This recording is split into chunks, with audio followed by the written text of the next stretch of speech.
What is up, everybody? It's your boy Troy coming back at you with another one. This time we're talking about stealth fishing. And no, I'm not talking about dressing in all camo and hiding behind a tree so the fish don't see you. We're talking about the do's and the don'ts of night fishing. It's gonna be a good one. Let's get to it. First off, I'd like to apologize if this video runs a little long. I do go in depth on stealth fishing. I'm mainly gearing this video more towards the newer anglers, the people trying to learn tips and tricks to night fishing, especially from the bank. So we're going to go in depth. So without any more talking, what is stealth fishing?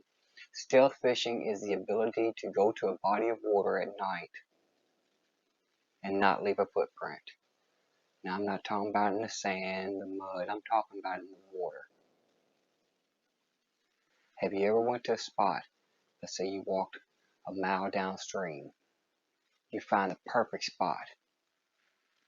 Fish are rolling everywhere. You got the perfect bait. Cast out. Sit there for an hour. The fish done stop rolling. All the activity stops. You don't get a bite. Did the fishing just turn off? When you got there, you knew the fish was extremely active. You saw them chasing the bait. You saw the bait coming out of the water. You knew they was feeding. Did it just turn off instantly by itself?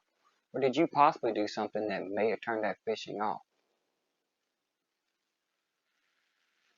Now let's go into depth of what may cause this. You have two prime fishing spots. You have a spot, let's say a bank, where it's pitch black, no artificial light. Or you have a spot, let's say a dock, that has street lights and stuff. Have you ever noticed that some of these spots you go to, when the fish bite, slams your rod to the point it almost breaks it? Then other spots goes real slow. Why is this? Simple.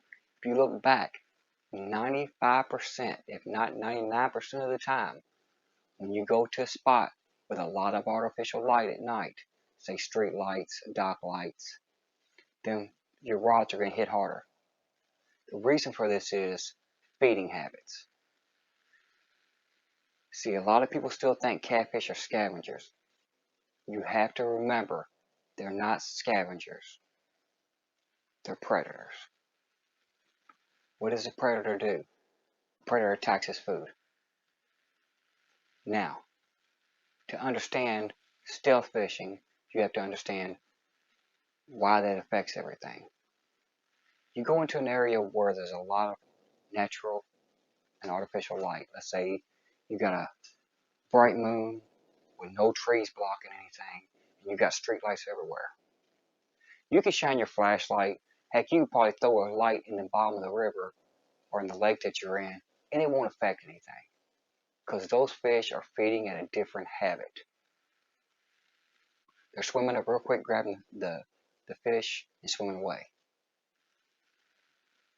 That's the way they're used to eating. The average fish will only travel, if it knows where the food source is, will only travel a few miles away from that food source so they can go back to that food source. So if you're fishing in an area where there's a lot of light, street lights and everything else, and there's always fish around that area, the fish that you're targeting are in that same area, and they're used to those fish being in the light.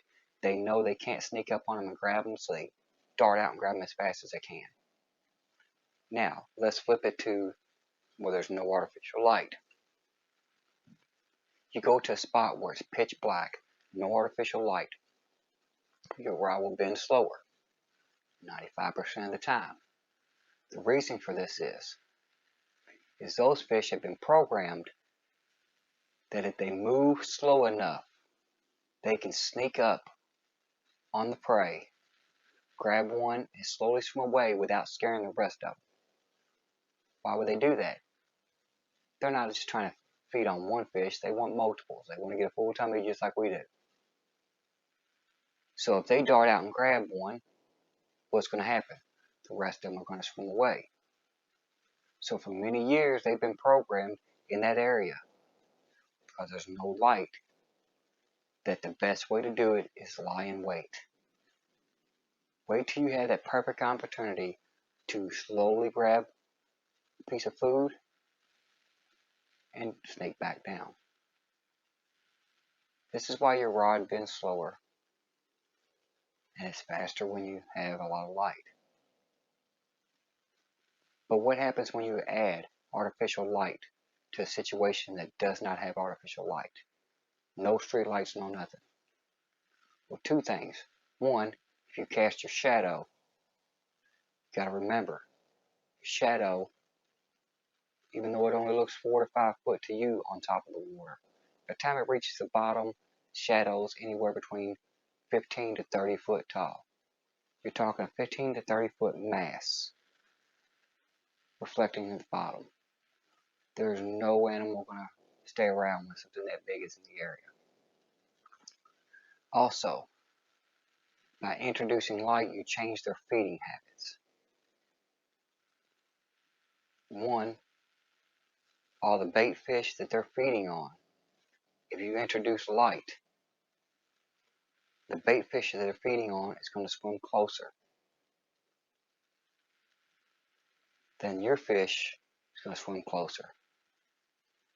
Two, they're going to realize that they can't lie in wait and sneak up on the prey. But it's the only way they know to do it.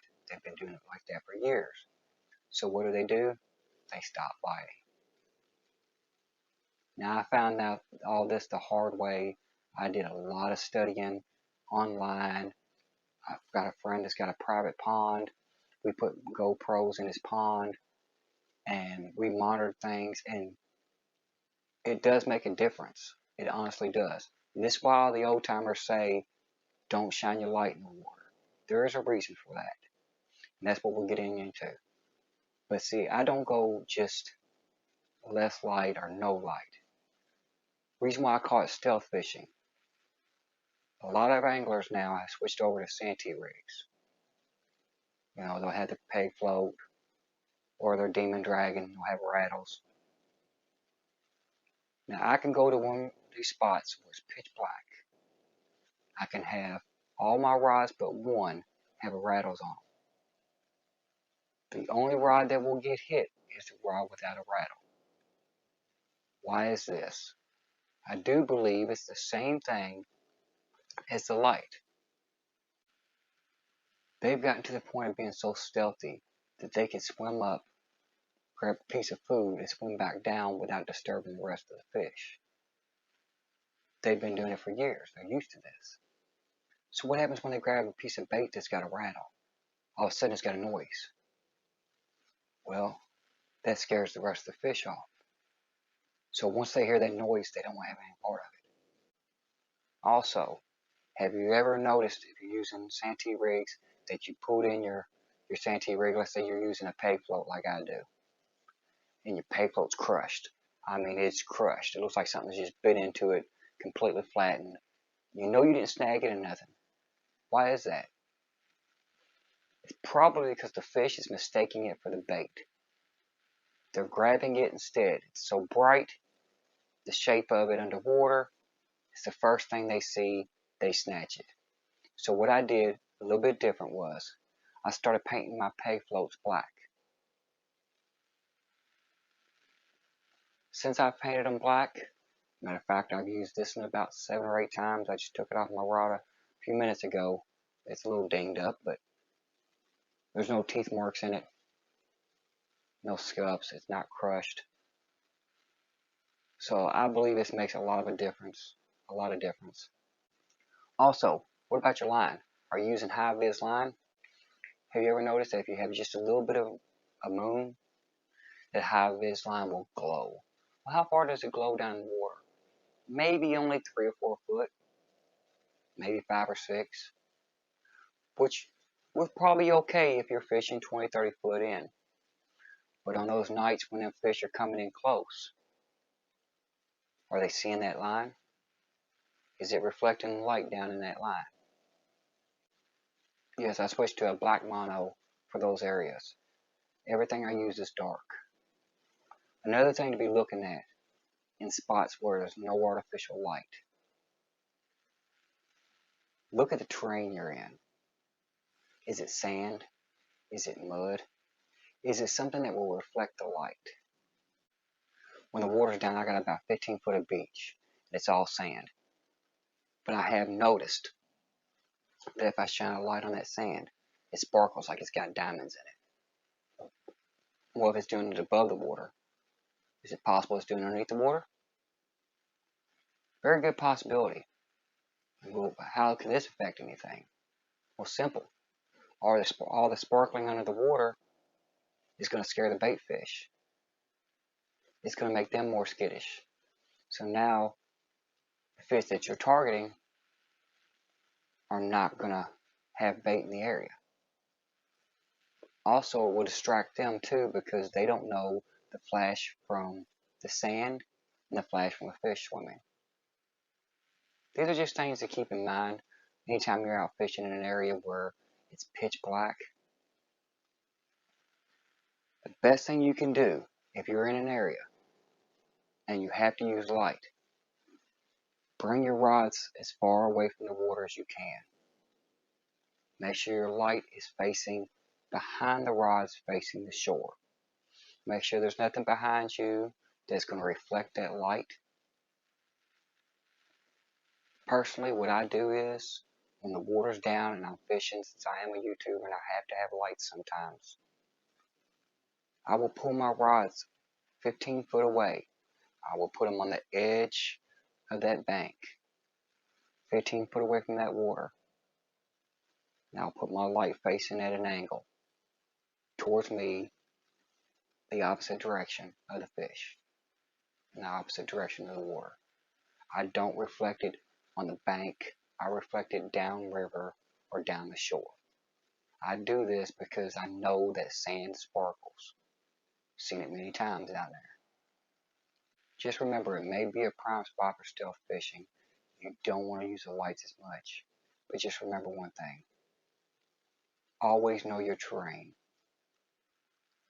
Be safe.